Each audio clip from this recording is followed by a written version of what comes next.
This presentation is merely a brief overview of the topics covered in the chapter and should not be considered a substitute for reading the chapter. This chapter covers the reasons why mutual funds make good investments, the secrets of successful fund investing, how to allocate your assets, and how to find the best mutual funds. There are many reasons to invest in mutual funds. The first that usually comes to mind is that mutual funds provide instant diversification. Small investors often find it difficult to buy stocks of many different companies in many different industries because they have only a small amount of money to invest. Buying as little as a single share of a mutual fund can provide instant diversification because the fund may own shares of stock in hundreds or even thousands of different companies. Professionally managed mutual funds employ a professional portfolio manager who has expertise and experience in investing and a team of researchers who help the portfolio manager find good investments.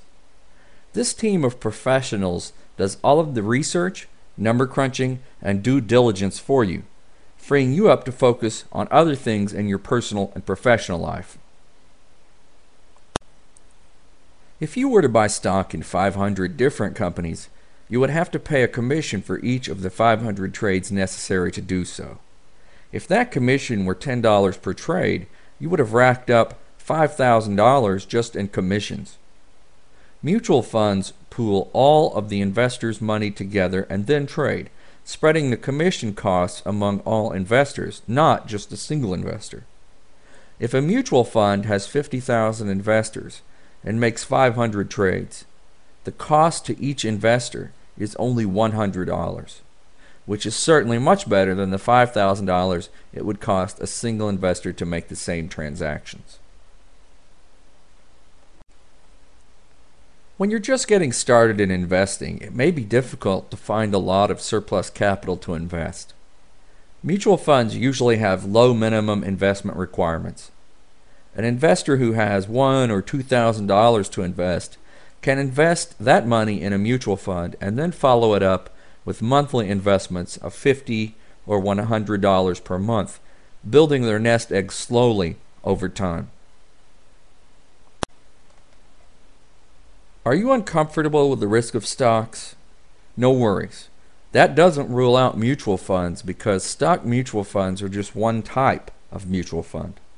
There are also bond mutual funds, which typically are lower risk, lower reward types of investments, and money market funds, which are very low risk, low reward investments. Most investors who have a sizable portfolio find themselves investing some of their money in stock, bond, and money market mutual funds. Whatever your risk tolerance and time horizon for investing, there's a mutual fund that is right for you. With some investments, you can lose all of your money if the company you invested in or with fails. With mutual fund investing, that won't happen. For every dollar of securities that a mutual fund holds for their customers, they must have a dollar's worth of securities. The worst that can happen is that when you decide to sell your investment and take back your money, you may end up with less cash than you originally invested in the fund. One last benefit of mutual funds is accessibility. It's difficult to beat the accessibility and liquidity of mutual fund investments. Most mutual funds allow investors to fund their accounts and buy and sell shares online. In addition, most money market mutual funds allow investors to write checks from the accounts. Once you've decided to invest in mutual funds, there are several things you should do to maximize your chance of success. The first thing you should do when considering which mutual funds in which to invest is to focus on funds that have low operating expenses and do not charge loads. Loads are commissions. Brokers love load mutual funds because they make money when you buy them.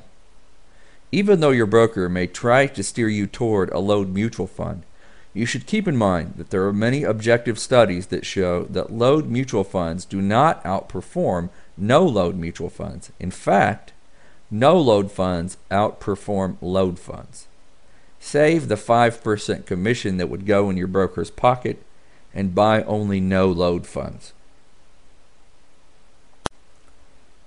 Past performance of the mutual fund is important when considering which fund to buy, but past performance does not guarantee future results. As our author points out, some mutual funds have performed well in the past only because they took on big risks. We know that high-risk investments need to deliver high rewards, while lower-risk investments can deliver lower rewards. Be sure to consider the amount of risk that you're comfortable with and find a fund that is a good fit for you. If you prefer lower-risk investments, you may have to settle for a fund that isn't at the top of the past performance charts, but you'll probably sleep better at night knowing that your investment should not fluctuate in value as much as some of the high-performing funds do.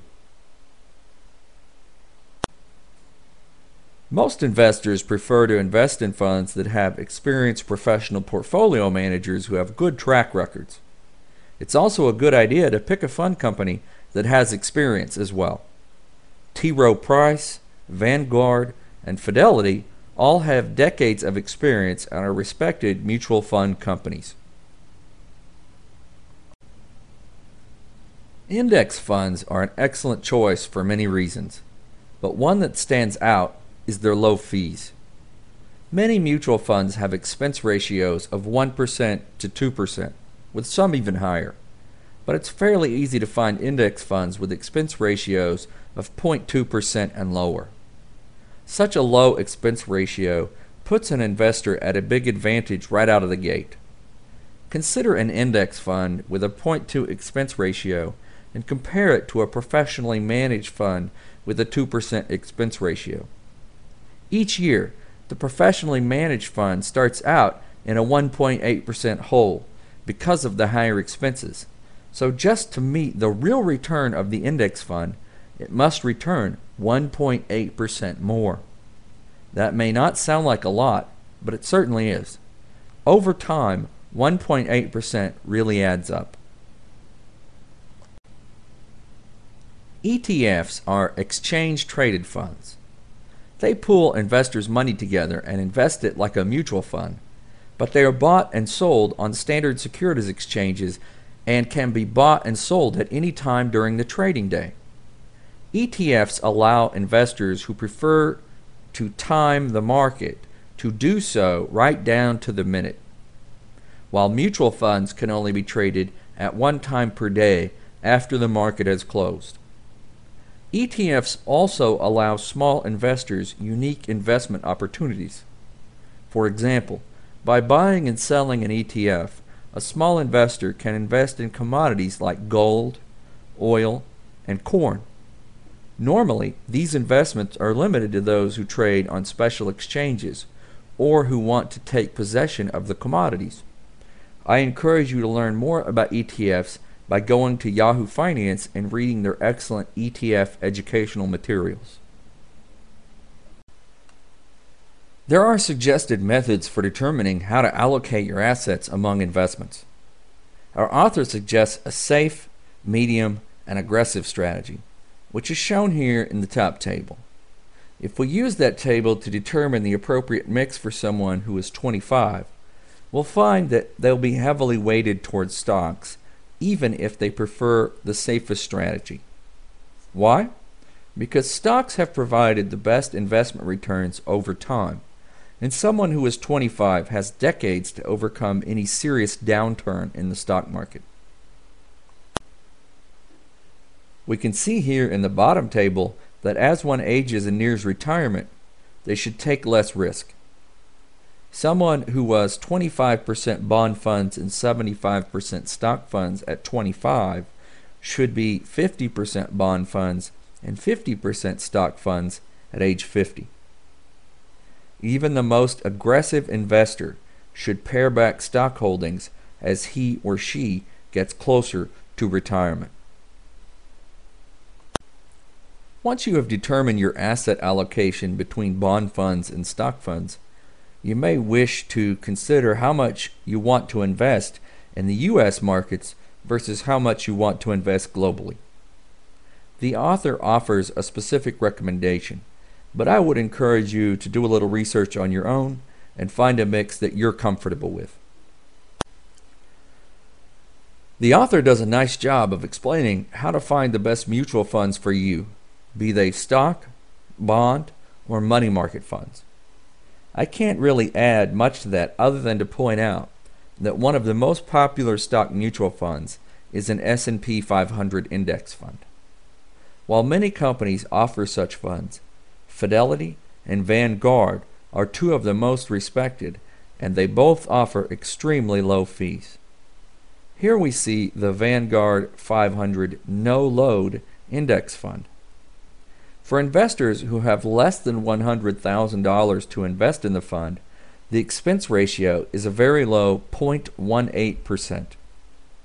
For those who have over $100,000 to invest in the fund, it drops to an amazingly low 0.07%.